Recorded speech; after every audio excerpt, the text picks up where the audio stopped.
that's fun. I love those challenges. I love figuring out how to make that stuff work live. And I don't come from a studio background, so I don't, so all of that stuff was sort of lost on me, and I just continue to sort of figure it out live and do it quick. Speed kills. So.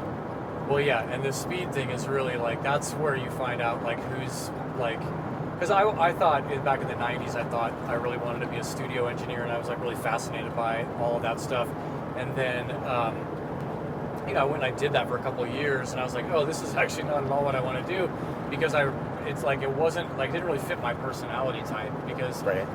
like sitting in the control room and listening to a guy flub the same guitar solo 50 times in a row because he didn't rehearse enough beforehand was like, drove me like bananas, like drove me crazy. So, but then it wasn't until I took a break and had nothing to do with music for several years, and then when I decided to try my hand at live sound, it was just like, oh yeah, this fits a lot better with like my personality and my temperament and my workflow and like how I like to work. It's like, okay, you just got to be able to like troubleshoot really quickly, and and get things up and running like really fast, and and then even if it goes really poorly, it's going to be over in 40 minutes when the set is done, or whatever. So. Yeah, I mean, one of the things when we were working this morning getting the dogs loaded in, I noticed this about you, and one of the things that I think is a character trait that most good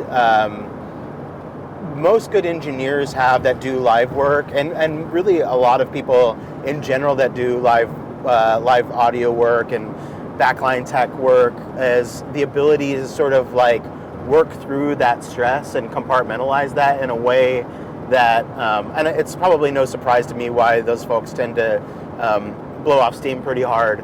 But I've noticed that people that do especially live sound like are really good at compartmentalizing stress for just a later date, just a different moment, and really working through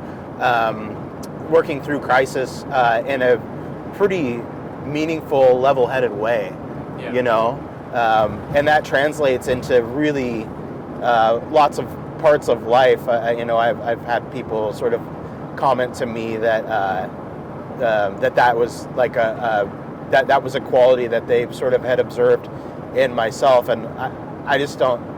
I think it's sort of just like, it's maybe part of you to start with, which might be why we sort of gravitate towards doing this. Yeah, I think there's a bit of a funneling process already. Yeah, but then I think it's also partially learned behavior, because